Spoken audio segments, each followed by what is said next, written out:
before I did. Yeah. For God's sake. Well, you were on it before, though, because you were writing the Detroit. Can you issue. hear me that's back? yeah. Magenta shirt, can you hear me? Okay, good, there we go. For about 5 years before we got Justice League, I would just be bothering Andy Helfer all the time, saying, give me Justice League, especially when they went to Detroit. And when John Byrne, I think, did Legends, afterwards, they were going to launch a new Justice League, so Andy came to me and said, okay, fine, you're writing it. You know, and I said, I don't want to write it. I'll break it down. He wanted me to do the dialogue, but I wasn't that confident. I hadn't written anything. So he pulled this team together. He pulled me together. It pulled me. I come up with Ambush Bug and Lobo, so it was a perfect choice for Justice League. Then he said, we're going to get Mark DeMatteis did the dialogue. Hope you come up with a moon shadow or some kind of esoteric analysis.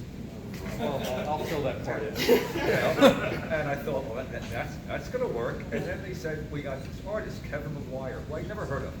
I found out he shows me, he's really good, and he shows me a piece of paper that was this big, and Kevin had drawn a picture of Clint Eastwood as Batman. That was how Kevin McGuire got the Justice League book. And he put us all together. I thought we were doomed. I thought there was no way nothing was going to take off. We pulled it together. After the first couple of issues came out, we were all looking for things to do because I thought I was going to get fired. You thought you were going to be kicked off. Kevin McGuire thought his career was over. He was trying to get back into Ramirez Raiders. And then the sales figures came in and took off. So it was an assignment. It wasn't anything special. It was just, you know, hey, here's the next thing you're doing to make money. What about you? I don't know. No.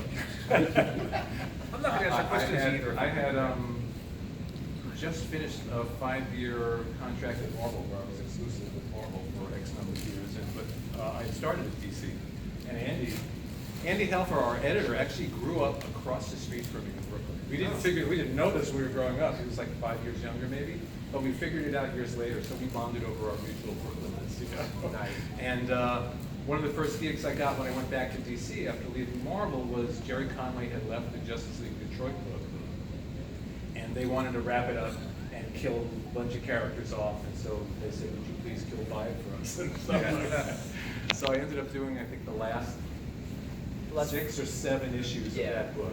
And then I thought I was done with it. And it's funny, too, because I loved Justice League growing up. So then I end up, well, here's Justice League, but it wasn't Justice League. It was a bunch of characters that I didn't know. And then I end up on this book. It's not Justice League. I don't know what it is, but it's not the Justice League. Anyway, so Andy calls me one day and says, well, Keith Giffen was supposed to be writing this, but he doesn't have enough faith in his writing. He doesn't think he can do it.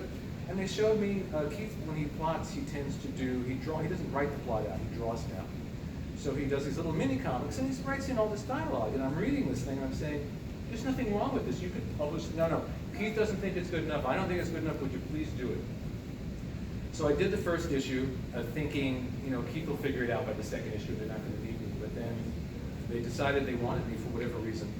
And it took me, it wasn't that I thought I was going to get fired, I kept trying to quit. Yeah, oh, that's right, yes. Yeah. Because I always say, this explains how stupid I am. It was really easy and really fun. So I thought, this is too easy, this is too much fun, there must be something wrong. You have to sweat and slave over your writing, you know?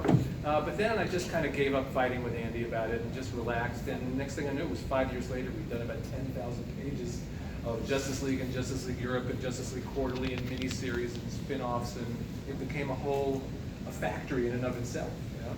Absolutely.